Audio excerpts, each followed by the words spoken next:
There we go. All right.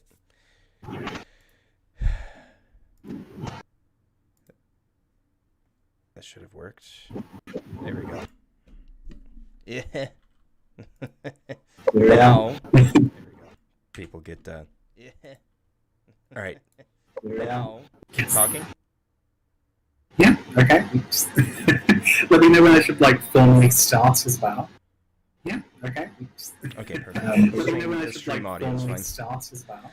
Okay, perfect. I wanted to confirm that before proceeding, because the last thing I want is for the live stream to be way too quiet, and then people rewatching Oh gosh, yeah, no. hear you. Don't worry, I'm loud enough. Cool. Event starting now. Join event stage or join event stage. Okay. All right. You are good to get started. Right, so I'll start off just with an introduction to myself and kind of move on to the presentation again, where I talk more about what I do, what qualifications I have, and then also going on to just inform where I'm based, and then also starting to give ways to get inspired for a font, what programs, that kind of thing, and then we'll move on to illustration. So I'm Jordan. I'm going to turn off my camera down, prioritize the screen. Go. So here we are. It's full screen back. Can everyone is that full screen now? Can everyone see that? Yep. So yeah, starting. Oh, perfect. So it's starting off. Just a quick hello. My name's June. I'm a professional graphic designer and typographer working in London for a design studio. And we prioritise, so it's a lot of graphic design, but we are starting to branch out into typography with the addition of me being added to the team, so commercial type, custom logo work, that kind of thing. And so I'm here to just teach you about making typefaces, but also the theory, the inspiration, what avenues you can go into, and what this skill set can bring for you. So there's lots of different ways that you can kind of pull together, different skill sets or different functions with the programs or vice versa, and just kind of showing how diverse a lot of typography is in regards to what you do, ways of making money, but also just ways of marketing as well. So it's try to keep it quite short in regards to it, so just 3 pages, just because I talk a lot. But yeah, so presentation outlines, I want to go over type design, what can we make, finding inspiration, programs that we get to design font, and then we'll also be linking some resources I talk about in this. Hey June. Yes. Do you have? I'm wondering if you would have enabled. I think it's noise reduction. On your yes, John. Please turn that off. So, I think that it keeps cutting your voice off. Okay, let me have a quick look. It might be because I haven't.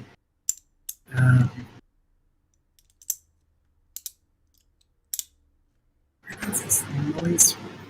Echo. Is it echo cancellation or no? Yeah. There we go. Okay, is that better? Yes. Okay, perfect.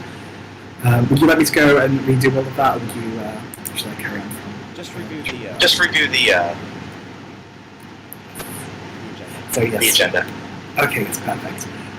So starting out, we're going to be looking over type design. So, I guess looking at what you can do with it in regards to, what avenues people tend to push type design into, because there's a couple of different categories as far as revenues and why someone would make a font and why someone may sell a font or may commission a font, and just talking a bit about that and show you some references to some studios just to show how different that can be, and also just to show some projects where it kind of shows just the diversity of how you can tackle type in a way of a commission or a brief.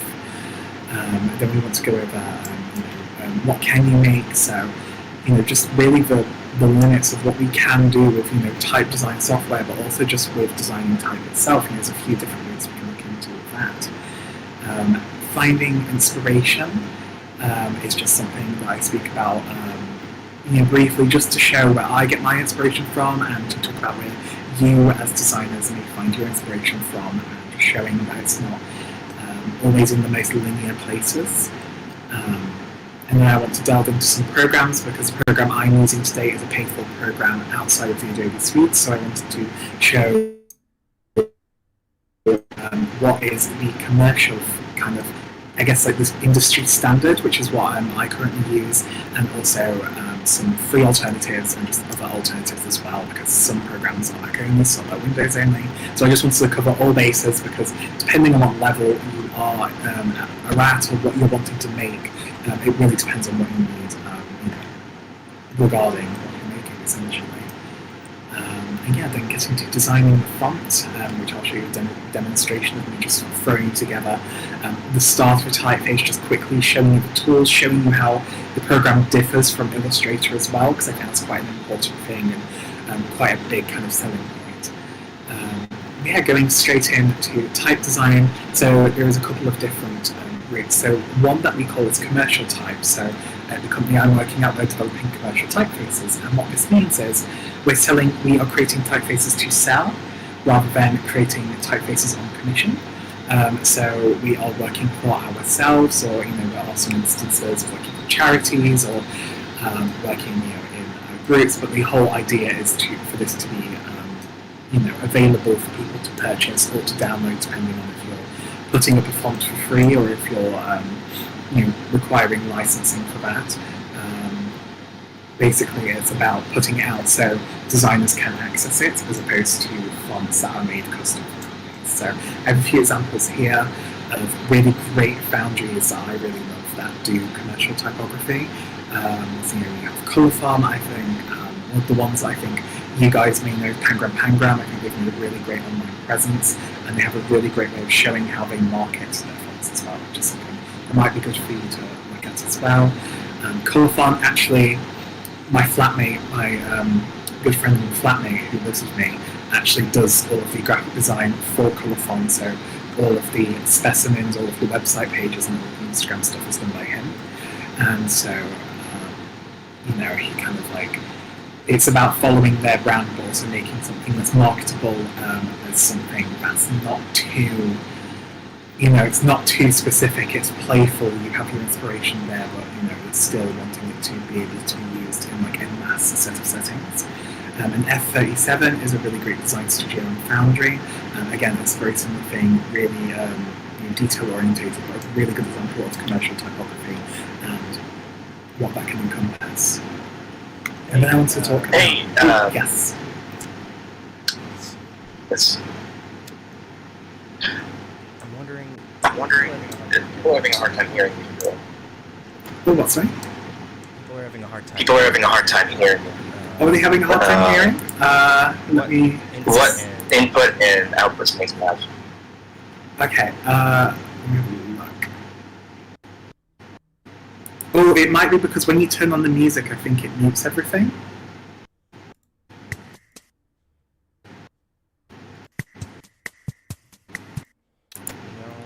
No.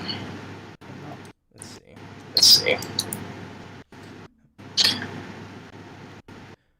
When I speak it, I can also hear an echo.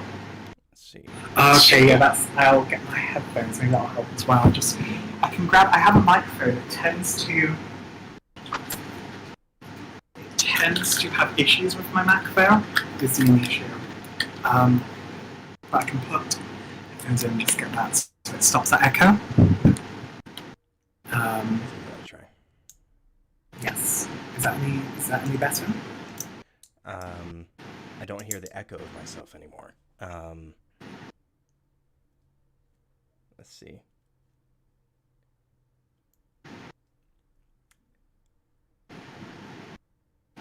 I mean, I think that there's just wherever you're at, there's just naturally more noise than in the background, but if you turn on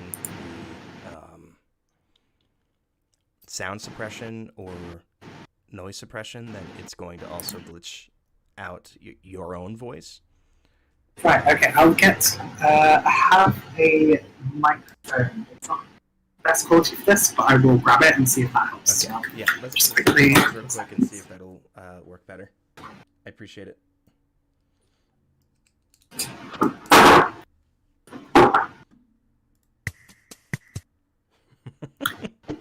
Here we go. Let's get this plugged in and see if that helps.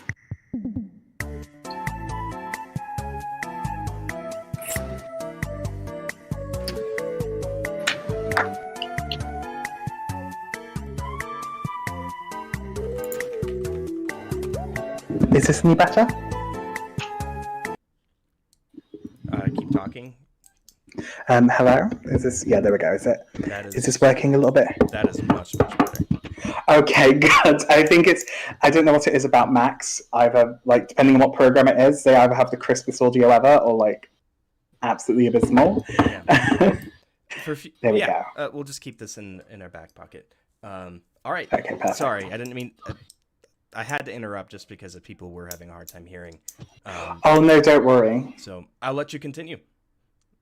Yes, so commission typography is, it's custom for a brand, it's custom for a project, and that is another way of kind of making money. A lot of big companies, Discord, it's itself actually the company that, again, my roommate Will works for, designed the font for Discord. And basically, the whole reason why a lot of companies end up doing that, if you're working in a studio or as a freelance type designer, is because essentially Monotype may end up buying the foundry that owns the font that you have. And what ends up happening then is that you essentially... they just kind of rank up the prices. So I believe Apple at one point was paying millions a year in its kind of licensing for Helvetica. And what ends up happening is they get to a point where it's kind of like it would just make more sense to spend a big lump sum commissioning a typeface that works for them, but they don't have to continue paying for licensing. So we can see that with a few studios here. I've actually included a big powerhouse studio and then some graphic studios that also do typography, because I think that is much more common. So I've a studio called Apfel. They do a lot of custom typography for book covers and things like that. So it's a little bit more low-key and subtle, and it's not the forefront of their brand, where it shows how you can bring that into your practice as a designer, primarily a designer, and also not shifting over completely to a type-based business. Grilly Type is a full-on type foundry. It's probably one of the most well-known type foundries, I would say, in Europe. They have done some really, really huge fonts. I'd say it's like on there with like Colophon and like most well-known type foundry in Europe. And they've done some really beautiful fonts. They've done WeTransfer. They did do the Twitter font, but they don't talk about it anymore because of obvious reasons. And they've done some really interesting projects where it's kind of like showing how, because they have that control over creating the typeface, it helps further inform the rest of the branding system. It's really interesting just to see how that integrates into a design project as a whole. And then on to Studio Frith. Studio Frith, again, is a much smaller agency, and they do a lot of custom typefaces for books and for brands, and it's usually very bespoke. It's usually a lot more playful and a lot more display-based rather than like being clean and refined, and I think that, again, is another way of looking at it when doing commissions, is kind of like really showing the soul of a brand through the typography. So I think, again, it's another really great example. The third one I wanted to talk about is custom logos. Being a type designer, you end up, Colophon, for example, is they've done Windsor and Newton, but also they've done Fanta. Recently, the Fanta fonts were all by Colophon and the logos by Colophon. What else have they done? That's like Burger King was in collaboration with Knowles J. Ritchie, and with that, it was again this case of like custom typography to fit the logo, and that was like a collaborative project between Colophon and JKR Branding. And Studio Nari, which is amazing. It's quite a contemporary studio, and contemporary studio. They do all custom typography, but it's almost exclusively in the branding space. So a lot of custom logos that differ from their typefaces that they make. So even though they may make a typeface for a brand, they end up actually kind of pulling it all together and kind of tweaking it for the logo still. So I think that's a really interesting company to look at. Onto what you can make. It's really endless. There's so many typographers that really push the boundaries. So I wouldn't, it's limitless. I've compressed it into 4 slides, but trust me, you can do almost anything you want, however you want to do it, however the fun you want to have. You can do what you want and experiment how you like. But here's just a few key kind of examples I've brought together. So I've just pulled out some different fonts. So, there's display fonts that are made for, editorial or branding, where it's not meant to be functional at a smaller scale, and it's meant to be used in quite dramatic instances. In fact, the font that says "up, up, up" is by Matt Willey, and when I had a talk from him once, he was actually talking about how he made this in a couple of days when he was the creative director of New York Times Magazine, and he basically just created this font because he's like, I just want something I can pull in Illustrator and stretch it about without actually messing up the font. And so it's why it has such a kind of rectangular shape to each letter, is that you can kind of pull it about and disturb it without actually affecting those corners, without ruining Bezier curves, because it is so geometric. And so that is why he made that font. There are some other fonts in here which, again, are just very, very intricate, very playful, that wouldn't work at a small scale, but that's the beauty of them, is that they're made to be playful, fun, and used in exclusively larger scales. And this one, I kept it quite short, function body fonts. So what we call them in the UK is body copy fonts or body fonts, or function fonts, and essentially it's fonts that you can have at small print at kind of like a body copy level, so as low as 8 points in a book. So that is, again, a really interesting world. It's a little bit more, there's a little bit less you can put into it in regards to like quirks and differences, but you can still see some cases where everything still feels quite different. But it's a little bit more refrained, a little bit more refined, and it's a bit more about the function as well. So it's quite a different take. It's usually the most rigorous of any kind of like font creation is a body font, because you have to cover every single kind of like basis. The more weights you make in a font, again, the more like you have to do, there's a lot more you have to cover with these fonts, but they are really a labor of love. And windings, that's something I wanted to bring up because I think they're coming back into fashion. And for people who make icons, actually, I saw, I believe Dan Designs the other day was doing a bunch of icons. If you have software to build typefaces, you can make winding packs. And winding packs, they were originally invented in the, I think it's the 80s or 90s. And basically, it was before stock illustrations could really be a thing. Like, there wasn't the resources for that. So you buy a winding pack, and maybe a small business or a small designer could kind of pull that apart and use it as part of wider branding, or use it as a logo. You can really, some really beautiful and tasteful winding packs that can be used as like illustration assets within a brand, which is, I just think, really interesting. And another way to, if you decide to buy software or create something, you don't have to necessarily make a direct typeface. I think it's just interesting how that can be used to make things that are non-type. And then just experimenting. So this is a font I made back in 2021. It's one that's not been launched, but it's an experiment in variability. So basically, if you get this font into Illustrator and you click on the variable slider, instead of it getting wider, instead of it getting thicker, it changes shape. So there's no changing weight, there's no changing width, but it's changing shape. And so that was something that I wanted to play with, where it's, instead of like changing the weight, you're changing the tone of the font.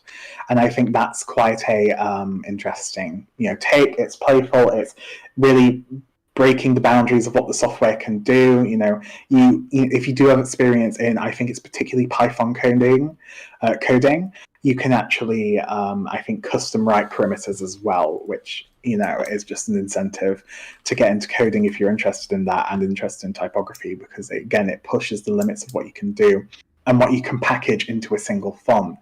And I think that's incredibly interesting. On to section 3, which is finding inspiration.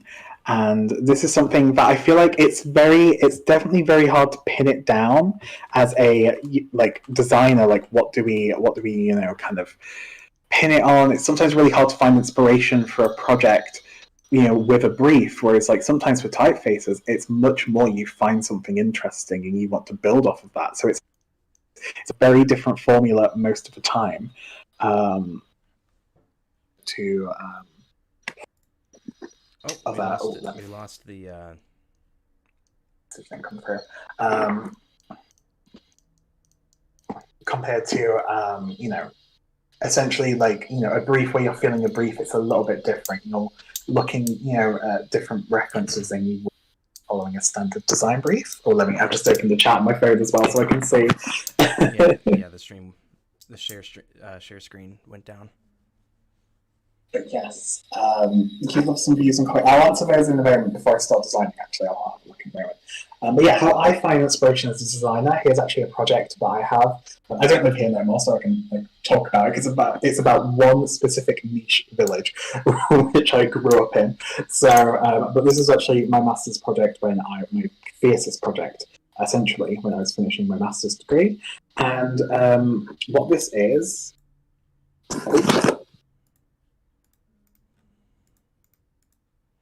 Did we lose you?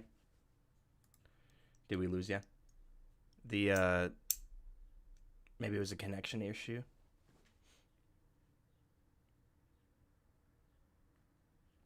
Juniper.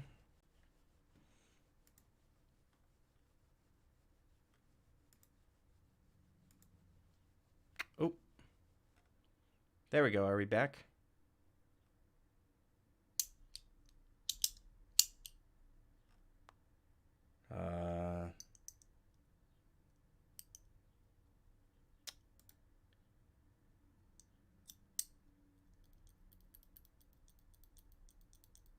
Juniper, we cannot hear you.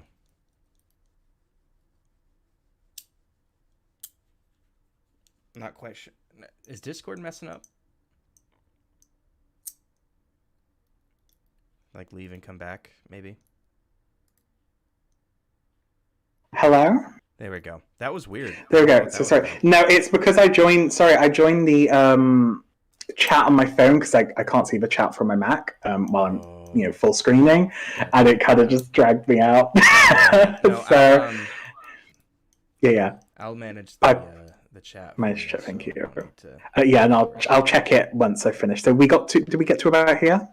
So I think you were about to go into like a demonstration of some kind. I think I wasn't sure. I'm not sure, but it was after you were talking about animation. Right. Let me just after. Yes. So after this font, it's finding inspiration. I believe I was going to go into. Yeah. Awesome. Yes. So finding inspiration is a super important part of essentially it's a part of every project, but I think what makes it different compared to graphic design briefs is that quite simply you're usually looking at different referencing and different material, and where you kind of garner that brief from is quite different. So it's really interesting to kind of like look at that difference. So a lot of what we do as typographers, every typographer has their kind of way of like where they get their inspiration. Some people, it's as simple as just drawing a letter and saying, I'd like that as a font. Or, for some people, it's like, for me, I usually take a lot of historical reference, whether that's within furniture design or historical art or in historical lettering and typography that I found. This font actually, that's throughout the entire presentation, is actually part of what this research was for here. So this was my master's thesis project, in which I created this font called bodge, which is a regional terminology for when you kind of bodge something together. It's like, you know, you put something together. I came from quite a working class area, and so, you know, it's very common to see people making do with what they had, and, you know, kind of working from that. And we also had a really rich history of steelworking. I think, you know, the very first company village was made in Ironville, which ironically was the steelworks village, and so it was owned by the Butterley Company, which you can see here, and that was kind of my inspiration, was this kind of idea of like a functional font with natural errors. It has this kind of like mix between being classical and being contemporary. It has a grotesque kind of twist. And it's got a little bit of quirk to it. It's kind of thrown together, things are put together, so it's kind of more about function, and that's what I kind of garnered from this. And where I got my inspiration was essentially, you know, looking at the area. A lot of the inspiration, again, for those like natural errors was part of where I grew up and looking around where I grew up. And then also I got a lot of inspiration from local typography, local signage, which is also made by the Butterley Company. And so it's a little piece of them. I mean, these typefaces are gorgeous, really squared off, and, you know, have so many inconsistencies. But that's what makes this font, and that's what I wanted to carry through into like the final product. And that's what you've seen. This font's been carried kind of through the presentation. So as you can see, before I start talking about programs, you know, you can see here the G is kind of a little bit like thrown together. It's almost like propping itself up, and basically, yeah, so it's kind of like propping itself up with some natural errors, but also it's kind of leaning into itself and making sure it's still refined enough to be sold, essentially. So it's kind of like that balance between, you know, it's about throwing things together and making do with what you have and function over form, but also it needs to look good, essentially. And so it's kind of like finding that balance. But yeah, that's where I get my inspiration from. I'm currently working on fonts that are inspired by, you know, the 1850s Industrial Revolution, how a lot of ironworking from that time, or like decorative rubber, I think it's called rubber wood, was, you know, would interact, and it's also inspired a lot by candelabras, and you know, it's a very odd inspiration to have for a typeface, but that's the joy of making type. For me, I'm very inspired by things that are not typographic, things that are more about furniture design and things that are historic, and, you know, how can we make something that has a nod to this point in history that's really interesting, but how can we keep it current, because it needs to be essentially sold. So now I'm going to get into a touch about some programs, and the program I'm using today is Glyph app. I use Glyphs too, because I'm not paying the full price again yet for Glyphs free, because there's not too much difference for it to be really worth how much it is. But yeah, essentially we're going to start talking about different programs. I will also link these programs again later on tonight afterwards, so people can have a look and have a think. And there's also trials, I believe, for the paid ones as well, so do keep that in mind. It's usually a month-long trial, and it may be really worth it for you to play about with it, see how you feel, and say, is this worth my £40, or is this worth my £200? And so I want to talk about the two kind of top dog typeface programs. Glyph app, which is the current industry standard. It actually used to be FontLab, was the only kind of big font creation program. You know, I think in the early 2000s, I can't remember exactly when FontLabs was founded, but it was like the only, it had kind of like a monopoly on the industry. And then Glyph apps came along, and although it's, you know, Glyphs free, the cost of it is about £250 for the full version. Glyphs Mini, which is kind of like the simpler version, is only £41. You know, there's some key differences between them, but essentially, Glyph app allows you to have plugins. It allows you to create variable fonts, so you don't have, you know, you can create multiple weights of font in one file. It's just, you know, you can. It has a lot of intricacies that Glyphs Mini misses, but Glyphs Mini is still perfectly functional if you're creating display fonts. And I would recommend anyone getting started to start with Glyphs Mini. They do actually take that money off if you do then do then decide to go and get Glyph app, like the full version of Glyph app. So, you pay £41, you'd only pay £210. The pros of it is that it's a super small team, development team, but they're super responsive. I can go and ask them the stupidest question about how their program works, which I did the other day actually, and they're like, "How do you not know this? You've been using it for 4 years or something." But like, they are super quick to respond and super friendly and just kind of like, really eager to help everyone that's using that app. And I think that's something that's been a great benefit to me. It's personally my preferred app. It's very fluid. It's very easy. I actually use it for artworking logos as well. And as you see in the demonstration, you'll see why it's perfect for artworking logos.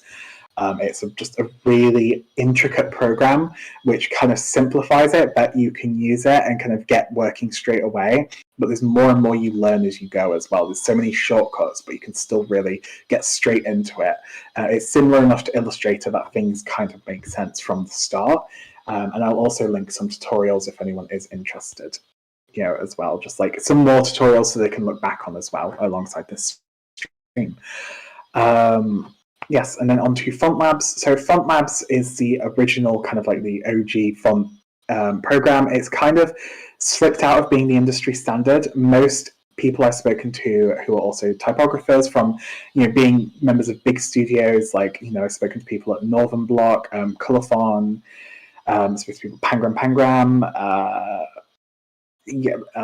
there's another one I forgot the name of in London. Anyway, the point is that all of them are swapped to Glyph app because it's more affordable, but also it's more fluid. And because it's been made in the past, like, I think 6-ish years, it's a lot more contemporary in how its like kind of base has been built. And Font Labs is a lot more expensive as well. It's £484, and it usually gets updated with a new version every year, which you have to pay the full price for. So it's a very industry price for a font program, whereas Glyph apps will suffice. And they make sure that each version you have is not kind of rendered out of use. So I'm still using Glyphs 2. I may end up just waiting till Glyphs 4 to upgrade, personally. But I could still use Glyphs 2 and it's still fully functional and everything I need is doable completely fine. Now on to something that may interest a lot of you. It's called Font Self, and this is an Illustrator plugin. There's also a Photoshop plugin for it as well. And what Font Self does is it basically allows you to take your creations from Illustrator and bring them into kind of like this kind of font and build and kern your font yourself in Illustrator. I think it's great for people who are just getting started with typography, or people who make display fonts, like, they really play about in Illustrator and make really cool and wacky fonts. I think those are the types of people that would absolutely love Font Self. I think it's a great introductory kind of plugin, and it kind of works with people's knowledge of Illustrator as well. So it's quite intuitive to someone without having as much of a learning curve as Glyph apps or Font Lab. And I think it's an absolutely amazing program. I think it's really, really worth having a look at. Again, I'll link all these programs down below, and if anyone's interested, have a look, have a play about. I've not tried Font Self myself, just because I've not felt a need having Glyph apps. It just, but I do think it is super useful, and I've had friends that have used it and quite enjoyed it for their purposes. And now we're on to a couple of free ones. So for people who maybe have illustrated a font in Illustrator and they just, or they want to start playing about with it, there are a few free options. And they are a lot clunkier, unfortunately. I've actually tried out all 3 of these free ones, and they're a lot clunkier. They're a little bit more vintage in their look. Like, they're a little bit more hard to handle, but you can still get stuff done in them, and they're still great programs, especially for being free software. That, again, it's just a really great tool, and it really helps people understand whether or not type design is of interest to them as well. So I do highly recommend them if you're just wanting to dip your toes into type design. So, we have FontArc, which is a web browser based type program. That's really interesting. It was only, it's a little clunky in regards to measurements. It does take some getting used to, but if you are just wanting to play about and have a look and see how you feel about font creation, I think it's a really good program to start with, and it's really easy. There's no install, and you can just play about and see how you feel, and I think it's quite a good program. It definitely feels limited in comparison to using a full-fledged type program for years, but again, I'm coming from the angle of I've used Glyph app for 4 years now, so it will kind of, to me, feel a little bit like behind. But you can still get everything you need done in it, and also, and the same goes for FontForge and BirdFont. They're both very, very simple, very pared back, but they all have a very good control of anchor points, which is the biggest positive of a font design program. So I think all of them do the job, and I think they're all worth looking at. And then we're going to get on to designing the font in a moment, so very exciting. And I'm going to build this out a bit more. I have a few links. There's like lots of different videos on type inspiration, why certain typefaces work, like talks from typographers, and also things like the Type Founders directory, which is super useful. It has almost every single type foundry in the world in one spot. So that's great for you if you're looking for like free fonts, or if you're looking for commercial fonts, or if you're just looking to see what font foundries do as well. And then also Future Fonts is something I linked. If you're making fonts and you're a little bit insecure of launching them, like you're not sure, like, oh, how much should I charge for this, or is it refined enough? Future Fonts is a great place to go. They are really encouraging, but also they kind of take on fonts with the idea of them being experimental and in the works. And, they also help you set up your license as well if you need. So thank you very much. At the end of this, I may also talk a little bit about licensing. It's very dependent on, who you're working with, what you're working for. But I do think that should be a separate talk in itself, and I will link some resources for that tonight, because it's a little bit more of like a sit down and read kind of thing. But so that's the presentation. So I'll have a look at some questions before I move on to Glyph apps. I'll just have a little look at some questions. There we go. Let me open the chat. Hopefully no more technical difficulties. If anyone has any questions.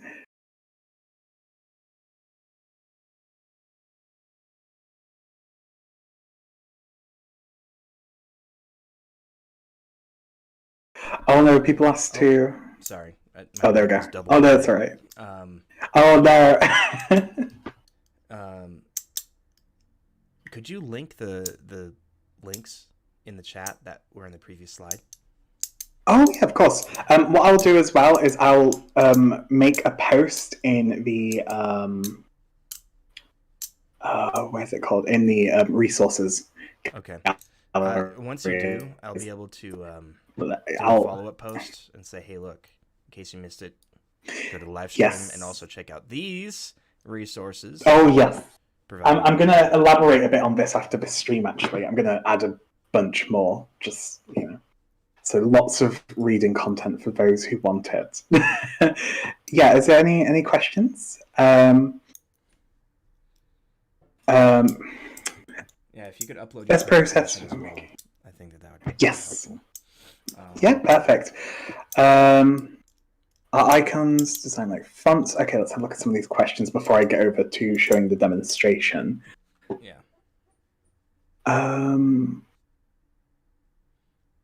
What was the... Okay, let's have a look. So, the icons are designed like fonts. Yes, so what I said with Wingdings is essentially you may build them in Illustrator, but you put them together as a font file. And essentially what this allows designers to do is, if you take a font and create outlines, you can it's just a vector illustration then. The same theory goes along for Wingdings. It's, just kind of like the same kind of thing there. And then let's have a look. So yes, can we get a bit to the software side? Yeah, okay, so I can get onto that in a moment. My favorite font, it has to be currently... I'd really like Air by Pangram Pangram. What was the first font type again? So the first font type was commercial type, so that's type where you basically sell it to multiple people. It's not like for one company, you sell it with the idea of like marketing it, essentially. Do I have to be super good at drawing to design fonts? Absolutely not. It's more like, honestly, more like Lego. and I'm about to show you how it's more like Lego. So I'll get onto the font designing now. Let's get on. Oh, I'm not selling it yet. That one was an experiment. I've only done a few characters of it, so I need to hopefully finish it. I want to kind of get it, like, the variability a little bit more legitimate, because right now I'm using the weight variable, which we'll see in a moment. But yeah, let me swap on over. Honestly, I would love to have you launch that font through Designly. That'd be fun. Just to get a little bit of promotion in Designly for a few weeks, and then you launch live to everything. That would be really cool. Ooh, very nice. Yeah, I'm very tempted. It's definitely going to be a display font, so it'd be like capital letters, numbers, a bit of punctuation, and I should be able to get that done. But yeah, let's have a look. So let's go into it.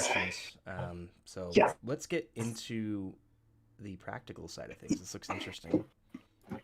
Yes, very exciting, very exciting. So I'm going to be doing a bit of a display font today. I found some old sketches, which are just by my side. I don't pull the sketches into Trace. I just kind of wing it, because it's better to take the measurements as you go, rather than, as we go. So I'm going to put out the characters. So just to start with, super simple. When you get Glyph app, you go onto File, New, you have this new font. I'm not naming it right now, but what you would do to name it is you would just put family name. So this is the name of the font family, so the formal family names are just like Tester, and then you have your masters, which is essentially,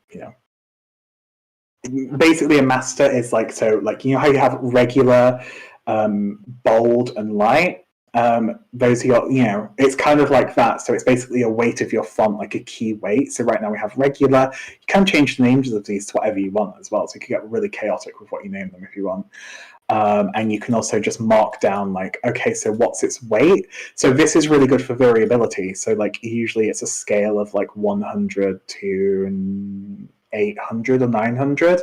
So, this would be somewhere in the 400 category because it's regular. But that you don't have to fill that in until after you're making other weights if you are making other weights. So I wouldn't panic about that. But yeah, there's a bit of like info stuff to sort out as well. But yeah, essentially what we want to do is you see all of this here. You also can import other languages as well, which I will do. It's a bit of a faff to do, so I won't do it right away, but I will get into it. And, again, it has all of these here, so you can start to kind of import them and work on them and, kind of prioritize where your font should be, essentially, in regards to language. So what you do is kind of where I start, is I sketch out the letters on paper, which, again, like however you want to sketch them, just so you have like a vibe. Or like in Illustrator, there's a few ways you can do it.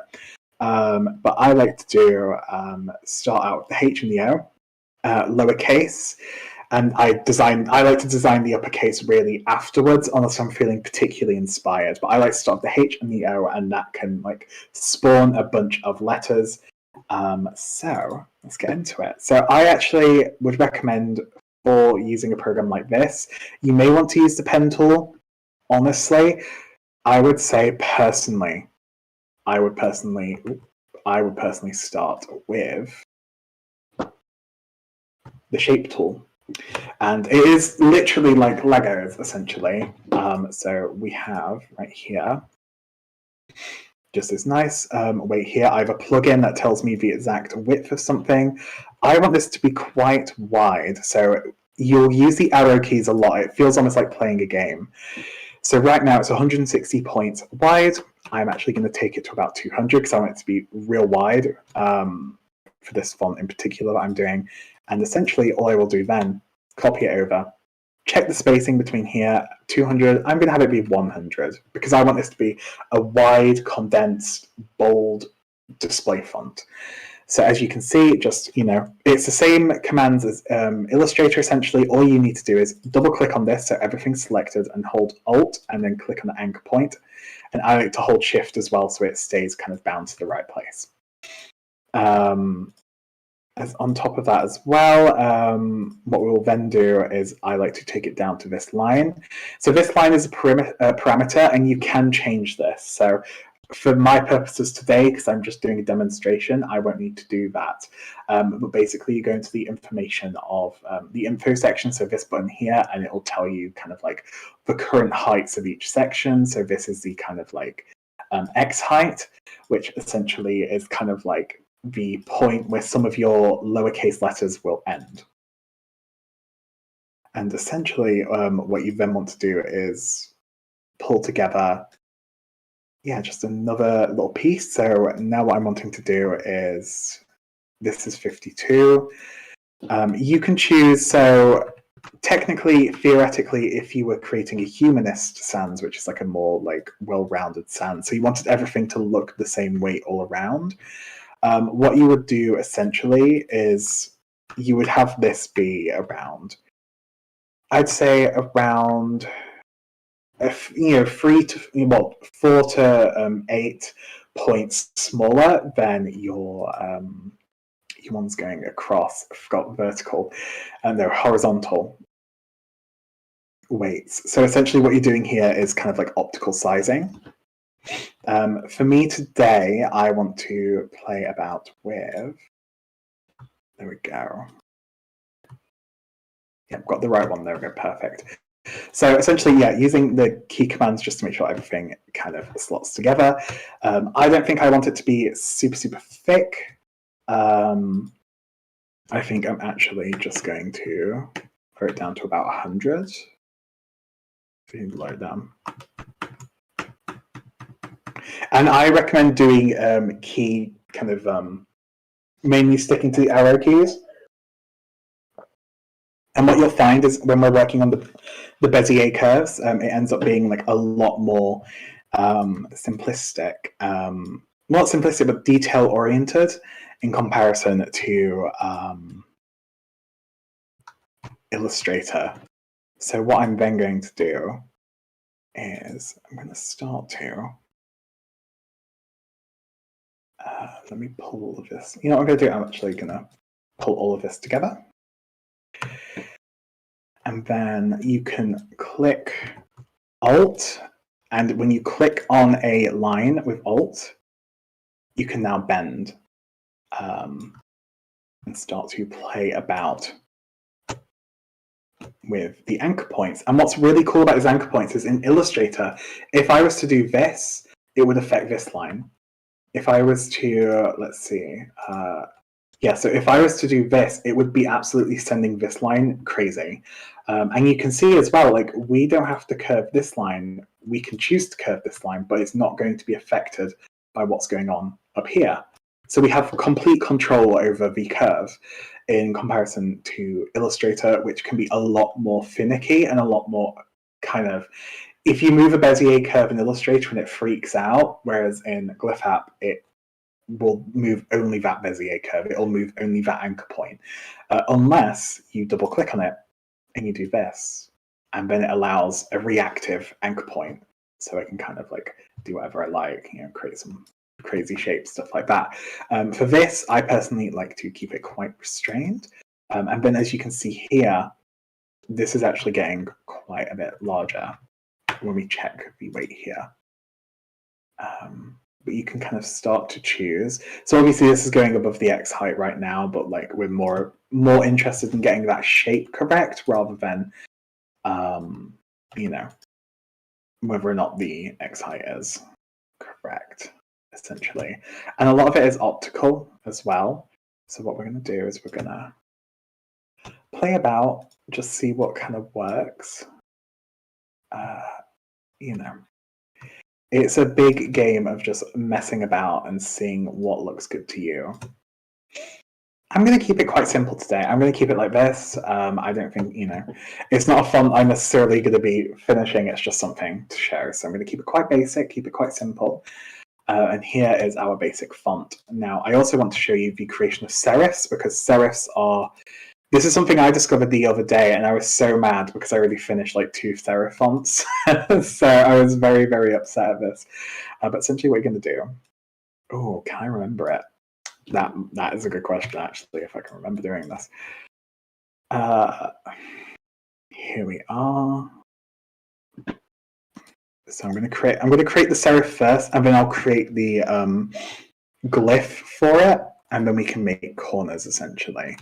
So, you know what? Actually, what I'm going to do is I'm going to copy over. I'll just be a second. I'm going to copy over some serifs I made prior because I can copy over the file and the technique. So I'm just going to grab. Here we are. Let's have a look. Okay, I can copy that one over. There we go. So I'm just keeping this because it's quite simple. And as you can see here, it's looking, it's just a simple serif. It's not outlined. It's not filled currently. But basically what you want to do is once you make your serif, is you want to essentially open it up. I'm just copying over the files here. So what I'm going to do for demonstration purposes is reclose this. So as you can see, oops, got reverse to contour. Yeah, so sometimes what you'll also say is this happens, and all you've got to do is reverse select the contours, and it fixes itself essentially, and then you have a nice little serif. So I've just quickly made it, but yeah, it's essentially just using the Bezier curves just to create a little shape. You can choose exactly how wide you want this to be. It's very dependent on your font. So what we are then to do, and it's good to do this at the very start of making a font, is essentially open up new glyph. Down here, you'll have a new glyph. You have to mark it, and you're going to do underscore corner, and then you have left, and we're also going to do underscore corner right, and we're going to do top corner, bottom corner as well. So let's just, there we go, new glyph. There we go. And just essentially give them all the same kind of treatment.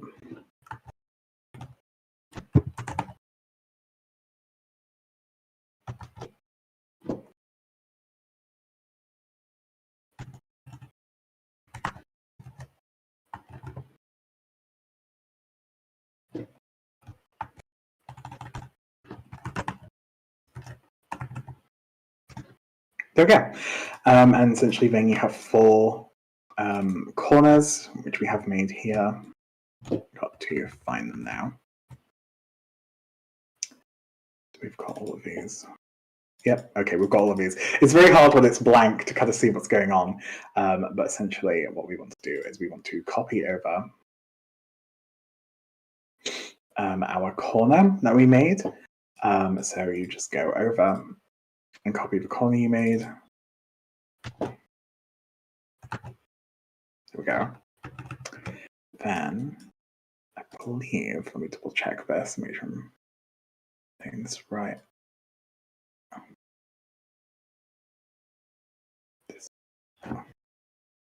Okay, we need to open this up. So what I'll do is I'll copy it over from the other one just for now, because sometimes it can get a bit messy doing that. So yeah, essentially what you want to do is reconstruct it. You would want to reconstruct your serif and kind of in this form where it's completely open. And then you need to add 2 sections to it. So I've got my other file open just for reference here because we kind of needed to, yeah, so we're doing, okay. So here we are. Essentially what you're doing here, so you can see this line here essentially is kind of like the marking line in regards to where your corner needs to be. And so I'm giving this just 40 points of leeway just so that we can actually access this. But essentially, this actually goes over the bounding edge when you're creating this, and this allows you to essentially create that corner so it knows what it's doing when you're making a serif. So as we pull, I'm just going to grab. Okay, so that one's left. Sorry, okay, cool.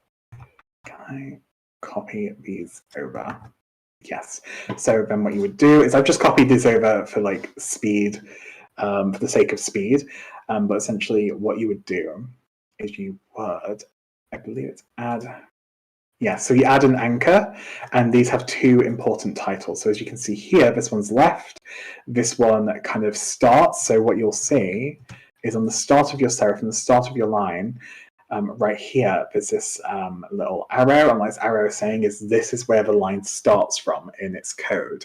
And what that means is that this one, that says left is its starting point. So that is going to be kind of hitting the kind of surface of your letter, essentially, on your corner.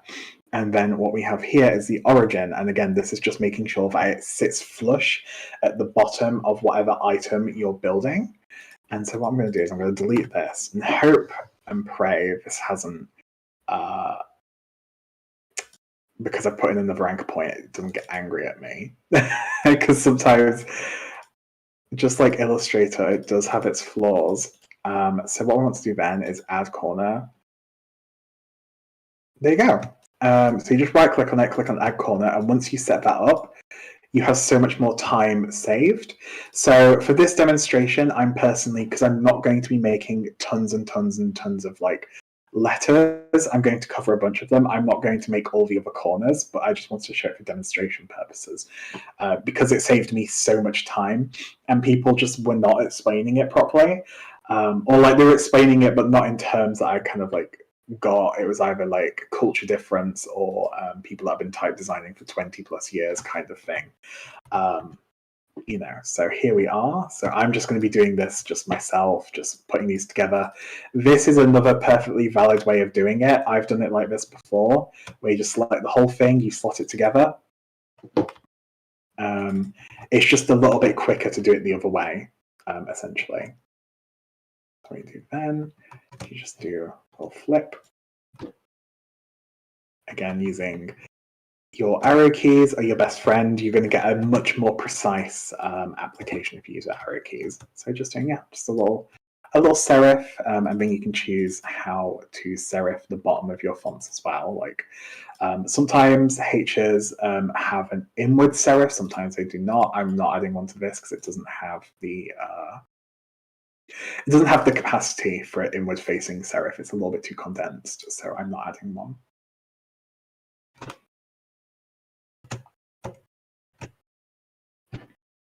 There we go. And then you'll see it's kind of going out of its bounding box a bit. And that's not something to be scared of. It kind of feels like, oh God, no, I've like, kind of ignore the bounding box in width right now when you're building your first character. What you want to do is then just set it to about, I set it to about 30. We're going to be custom kerning. But you'll see here it says -12. We just set that to 30, it expands it, and so it all fits really nicely. So that is my first letter, all finished, all done. And so what I like to do is at this stage, I personally leave the letter quite loose. Some designers, what they would do is essentially merge, just this button here, just merges like in Illustrator. I personally, at this stage, would rather not do that and rather work more on like kind of taking notes about what's going, taking more notes and also having the least elements to build from. So I'm just adjusting here. So this is 100, it's kind of rough midpoint. And then also this is 200 because now we're going to be working on the O, and so we kind of want to, get all of this together and just make sure the dimensions are right at this point, because you don't want it to start slipping out of place, essentially. Yes, it's about 100, like roughly in the middle, which is good enough. So now, there we go. So you have these sections which have the HO, the NO, and the T.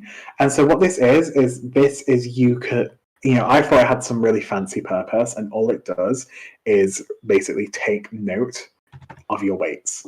So that's 200 pixels apart. This is 100 pixels apart. That's all we need to know. Some people like to have custom ones on their rounded shape. So I like to keep mine pretty consistent in regards to the width of the stroke. However, some people's O's and rounded letters do have a bit of a different width in their stroke. That's just something to take note of. I personally don't need that. I like to keep mine quite consistent, but everyone's a little bit different. But now we've noted those down, we can go on to the O, and both of these are going to essentially come together and make our, kind of make the key components for our font. We will be able to make almost every single letter from the H and the O, and then start adding some custom elements. So like you have custom letters like the S and the A and stuff like the lowercase a. We don't need to worry about those so much now. What we're going to do is we're going to worry about getting just these letters kind of done. So what I want to do here, so this is 644 as well. So around this point, which is 644, which is the general width of it, because these serifs, this doesn't matter tons. I would just say keep it quite consistent. So like your N's, your other letters should be around the 644 mark, besides obvious ones like M and W. So what we are doing is this here. So this is going to be quite a wide shape, but we're basically and essentially just stretching this until it's 30 and flush with 30 and 30. So we're looking down here. This is super, super important. And then we have the shape. And it's a very round shape, and I don't want it to be so round, so I'm actually going to tweak it. And I'm going to play about. I'm actually going to count these. So I'm going to bring that down by 6, bring that up by 6, then I'm going to do the overshoot, and I'm just going to see how this looks. So the overshoot as well, I'll mention in a moment, but I'm just going to see. It's quite clunky. I'm going to actually bring it in by about, how much did I do? About 40. Yeah, so I'll probably bring it in by 1, 2, 3, 4. 1, 2, 3, 4. Quite rounded, so I'm just gonna. And this is a bit boring, like it's a little bit, tedious, but trust me, it really, really helps as well. Just like, keeping track of your numbers and just as you're building it. So, this is looking all right so far. I'm quite liking it. So we just copy and paste. And then we start to shrink this guy down. It's going to look a bit rough to start with, and we just kind of shrink him down. We say, where's the midpoint? Figure that out. 58, 54. So it's a little bit of maths. It is a little bit clunky in regards to the fact it's hard to centralize objects. You have to kind of do it with maths, which is a bit annoying, but it's not the end of the world, so let's go down by 2, and there we go. And so now we're looking at the weights of this way too large currently, and also way too equal. We're going to be looking at about 200 on the sides and 100 at the top. So that's just something to keep note of. And what I'm going to do is I'm going to essentially click these anchor points. So, not these ones. There we go. And essentially just wait for this to kind of grow. We're going to have to pull out those anchor points as well, just to get those to work. So I'm just going to... Actually, I'll wait for a moment before I do that. Actually, I'm going to go back. There we go. Do it like this. So it's going to look a little funky. Just to ignore how it's looking. It will make sense soon. So I'm going to have this be quite condensed. Maybe I will actually have to change the width of this arrow in its stroke, because it is looking quite intense. But basically, it's a case of, first of all, let's just, so I can see what I'm doing. Reverse contours. First of all, that looks kind of interesting and cool, but secondly, that's not what I'm going for right now. You may come across some happy accidents. There's something really cool about that. I almost don't want to change it because that looks really cool, but realistically, you would probably want to bring this in a bit. But I'm going to keep it like this for now because this just looks really cool. So I'm just keeping it. Yes, it's about that. So that's 200. That's 200, and here's 104. So that's a little bit of a different measurement to in here. So that's something that I think may be worth taking note of. So let's bring it down by 2. Oh, I think it's like, there we go. 1, 2. So yeah, a lot of font building is a lot of maths essentially. Yeah, I like that. It kind of looks like a the top of a screw. But anyway, going into it, let's.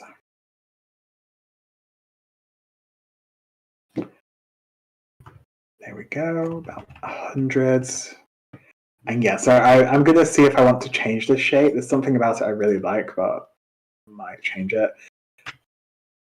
It's always very interesting going into fonts like this, because obviously it's just a demonstration font, but there's something really cool in this, so I almost don't want to change it. I think there's something really interesting, and maybe that could feed into this, So that could be really cool. We could have this really cool display font. So I'm a little bit torn on whether keeping it classical or bringing it in. Oh, okay. Actually, I'm just having a look at some questions as well, just so I can answer as I go. So, did you match the height of the smaller portion? Do you match the height of the smaller portion of HD? Oh, yes, yes. So, do you mean the kind of weight? Yes, I matched that together. So here, and then the smaller portion. Yes. So with the H and the O, technically, I need to bring this down actually a little bit. So it's a good thing to point out because I need to bring this down a little bit. It's optical, so you want to kind of roughly match it to the, this is called an overshoot. And what this is basically, you see this is the X line, but anything that's rounded has to go slightly above and slightly below. So it kind of counteracts. So like as it reads here, as we zoom out, it feels balanced. Whereas if we were to actually have it sit above this line here, it would feel smaller than the H. So yeah, there's a lot of optical stuff. It's very prevalent in characters like the lowercase and the uppercase X. You actually have to break one of the lines in half and move it up a bit. So it's very, very interesting how that all comes together. But yeah, as we have the H and the O. I'm feeling keeping the O like this for now. And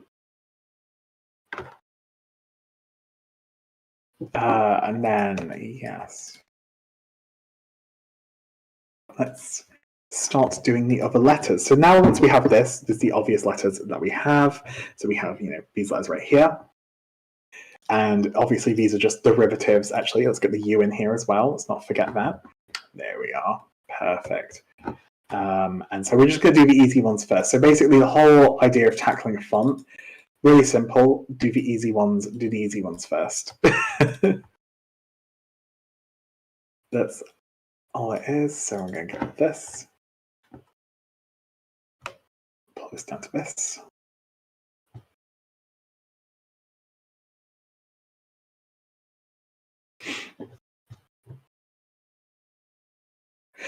Yes, the simple letters are the ones that you use to meet in the rules. And also I think that's wild. I mean, what's rare in the font's wild. It looks nice there.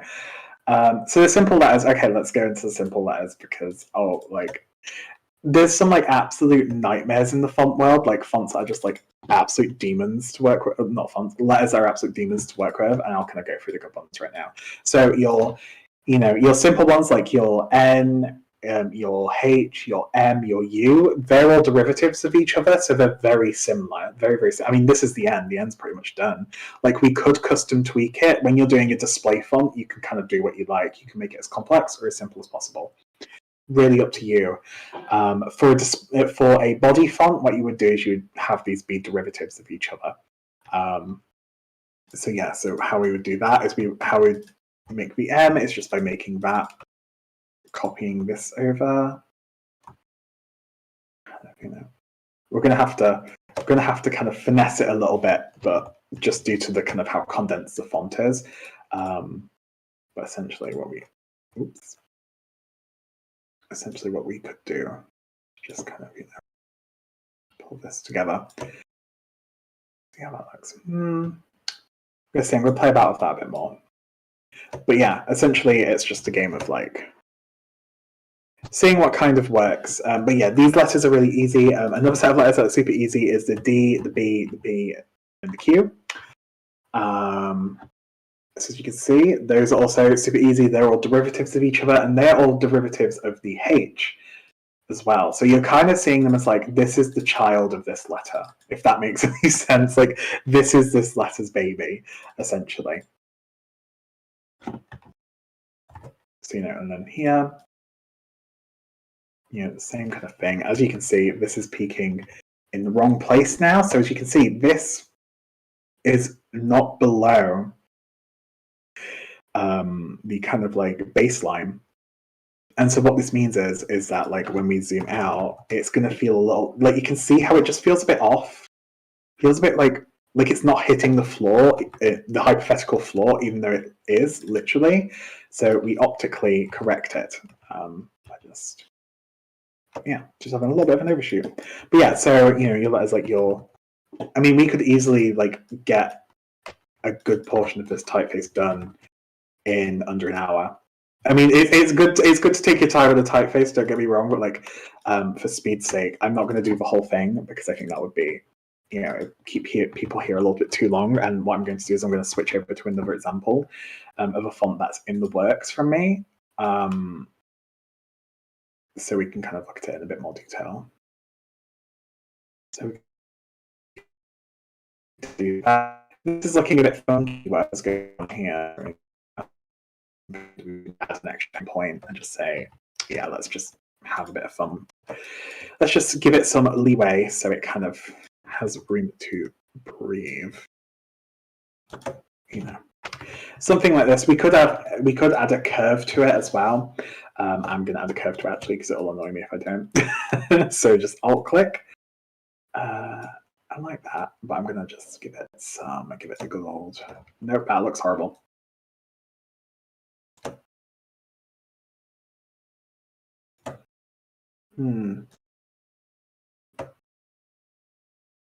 Unless I follow this line up here. Yeah, that's that. There we go. That was the move. So I'm doing this with like, I'm then just going to kind of finesse it with my arrow keys. That's looking fine enough. So we're going to essentially just... This is 602, 644, 602. Yeah, that should be like that because it hasn't got serifs on the other side. Cool. And this is the D, so let's just flip it around before I absolutely forget to do that. Oh, okay. So here's another point, actually. When you're doing the make corners, so this guy right here, if you flip it, you're going to have to put on the other corner. So sometimes it is honestly easier to just, for demonstration purposes, just grab this guy, put him on. Yeah, you don't have to do the technical make corners stuff. I like doing it now. Some people like to make the entire font and add the serifs on at the end if they do that method. But yeah, it's just whatever floats your boat, really. There we go. And then you have all of your letters. I really like that arrow. I might actually do something with this font now. So, your P and like, there you go. So you can see as you hit that line, you have these little this little box that comes around those little nodes, which tell you that it's in the right place. This is actually perfect. Cool, that's perfect. There we are. I mean, just from that, this is how much we've got done, and it still needs some fine tweaking, fine tuning. I think for this case, I really like this arrow, which is the only reason it's still looking like this. But obviously, I would make it more consistent with these. Let's have a look.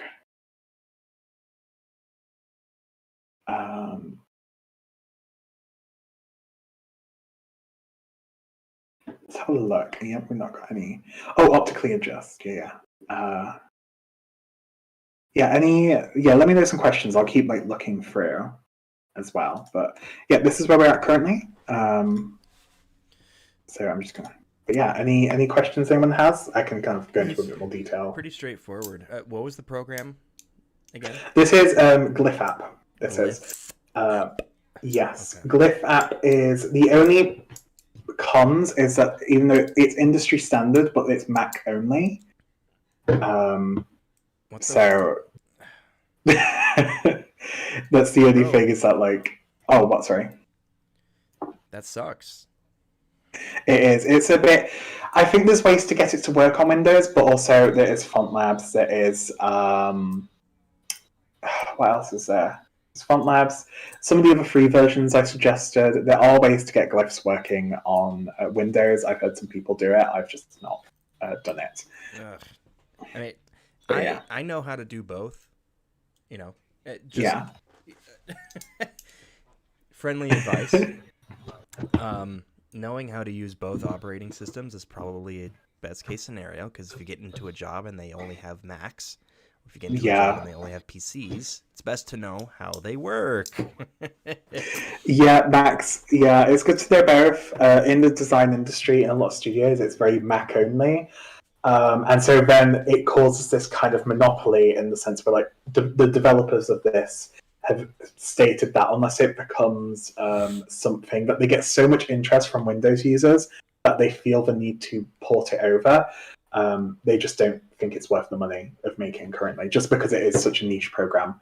And almost every design studio uses Macs, so it's kind of this weird. It's created this weird monopoly where it's like everyone then gets a Mac to use it who's a type designer, but like there is ways around it.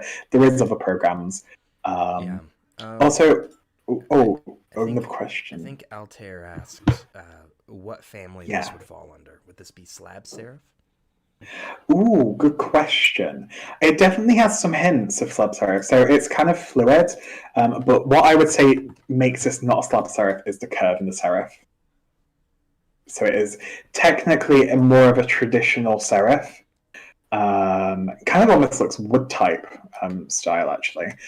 But yeah, so what would make a slab serif is, I'll just do a quick little demonstration, actually. Little rectangle tool, pop this guy over this guy.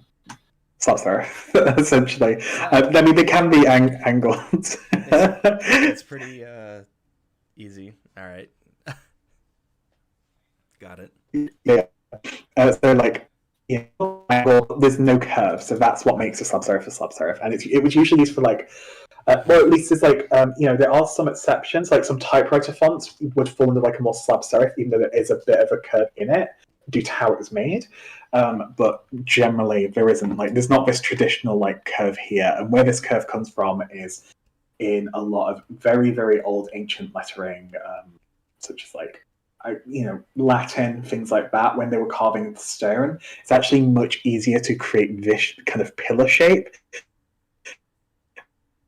It's just a straight line. So that's like a lot of like these traditional serifs, that's where they actually come from, is due to it being easier to chisel in stone. Yeah, this is quite an angled font as well, actually. But yeah, I'll have a quick look at some.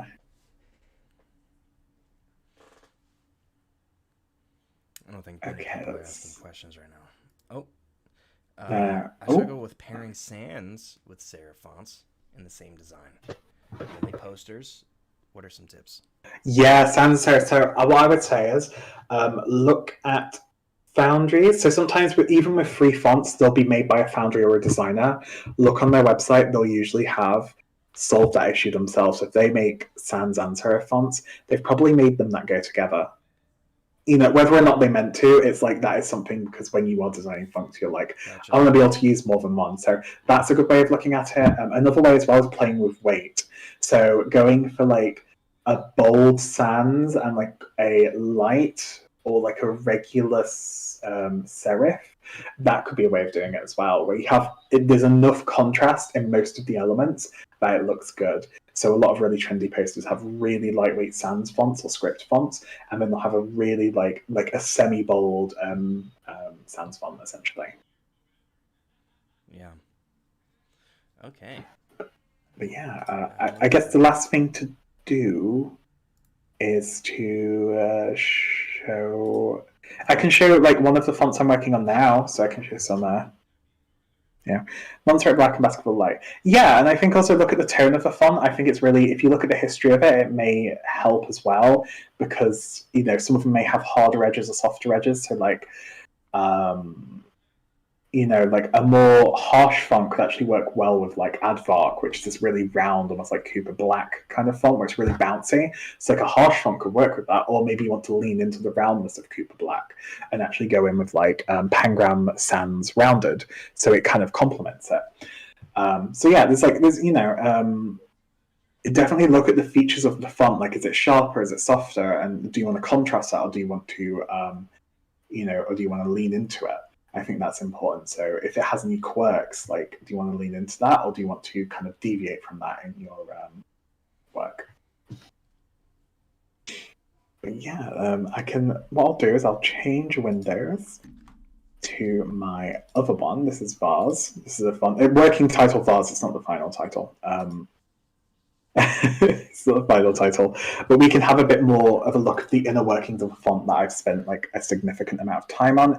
Ignore the lack of numbers. I'm working on it, which means it'll be done in like 3-4 months when I remember to do it. But essentially, yeah, it's this full-fledged font, as you can see. So what I've been doing, this is my working kind of page on here, so you can see the G's in several places, and I haven't actually done the kerning on this yet. I'm gonna get there's a program plugin which I'm gonna get the free trial for to help me with my kerning. Essentially, what I do. Oh, it's been a long time since I've kerned.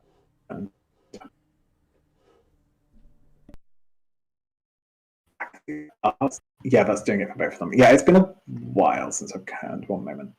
I share. Okay, that's doing that side. Cool.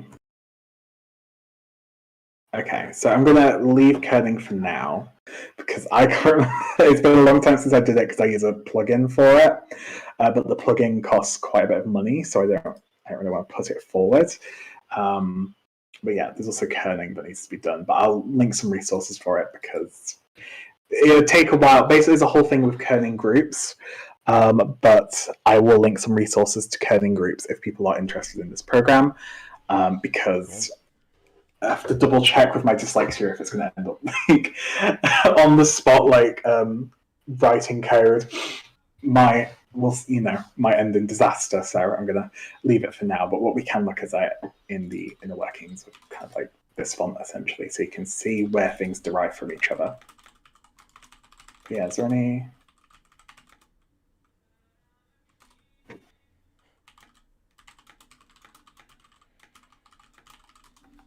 Also, have you worked with Arabic script? My recent client needs a lot of business in Arabic. Although I know and means to sing Arabic.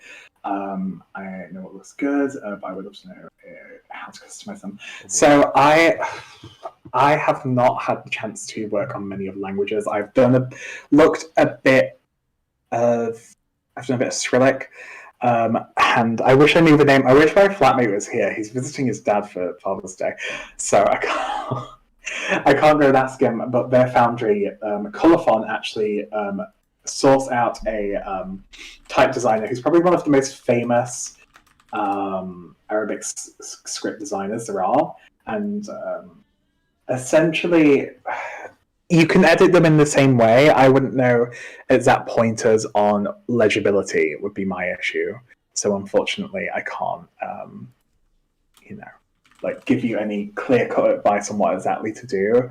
But a lot of the methods are quite similar. It's just making sure that if you have an understanding of the language and the legibility, then you can play about with it. It's a very it's really interesting seeing Arabic interpretations of fonts that were originally that I've seen through like Colophon of studios where like it was a font that was originally Latin, but they've managed to translate that perfectly into Arabic and also other different glyph styles around the world. But yeah, have a play with them. I think if the biggest thing is knowing what's legible. Like that's the biggest problem with me working on Cyrillic, is I don't know what's legible and what's not. So it's why I've taken a back seat from that as an independent type designer, because I don't want to kind of put my foot in my mouth because I wouldn't be able to tell if it's legible or if it actually changes what the letter means. There are some glyph styles where a small change can change the meaning of it. So I think, it's always good. It's always good to know the language and kind of know if it's like legible or not. And, if you have friends, like if you can't speak that language, if you have friends that do, then that's also going to be really beneficial. Yeah, no, exactly. Yeah, it's Cyrillic's a little bit more forgiving, I think, in regards to that. But yeah, is there any more questions? Anything else? As well, like I'm cool to answer any questions. We can dive into this font a little bit more. It's more just looking at the font there. So whether awesome. It's best. I think that pretty much wraps things up. Yes. I really appreciate your time teaching this, going through this. We went over an hour a little bit. That's fine. Yes. We went through all these questions. Pretty good turnout. If you joined us later, missed the beginning parts, feel free to go to the Designly YouTube page. Yeah. There will be a live recording of everything that was reviewed. I will also be making a post sharing a resource that Juniper puts into the resources tab so that you can refer back to the presentation that has a bunch of links and tutorials and such. Yes. As we wrap things up, back-to-back weekend. Tomorrow, 11 a.m. Mountain Standard Time, whatever that ends up being for you guys. I think it's like 10:30 or 10 p.m. or at midnight for some of you. I don't know. Either way, tomorrow we have a guest speaker who's going to be reviewing how to invest in yourself from an entrepreneurial standpoint, what it takes to be successful as an entrepreneur, as a freelancer. It's going to be really important to attend that if you take yourself seriously as a freelancer, or if you're looking to kind of take the next step into that area. So check the events tab, double check what time that's at for you. The times automatically update depending on your time zone. I will also be making an announcement and tying it to the resources that Juniper posts as a reminder as well later today. Anyway, thank you so much for joining today. Thank you for having me. And I hope to host more with you, Juniper, if you'd be interested. Yeah, totally. Sounds great. Thank you for bearing with me through all the technical difficulties as well. It's more organic that way, right? It's more true to the experience that if we were add some humility, program, we would be going through the same thing and asking questions. So anyway, thank you so much for your time. I really appreciate it. I'm going to go through thank you comments so much. One more time because there's 15 of them. Yes, and I will just say a quick note, like, as you saw me fumble with something, like forgetting how to kern, every design, no matter what level, and I think it's something about British design in general, British people in general, is that we're very, like, almost the opposite of a lot of countries in the sense that, like, even my bosses that have been creative directors for like 20 years are like, we have no clue what we're doing. Like, we're very like open about that. Like, there's some days where it's like, I don't know, I just throw it at the wall. My boss literally came up to me one day and he's like, I was like, is this the professional way? He's like, no clue. He's like, I don't know. Good luck. Like, he knows how to do it, but he's like, there's like no, as long as it works, so don't panic too much if you do something in an unconventional way. Like, if it works, it works. But anyway, once again, thank you so much for joining today. Have a fantastic day, and I'll see you guys tomorrow for our Investing in Yourself 101. Thank you so much. Have a lovely day. Right, thank you. Bye.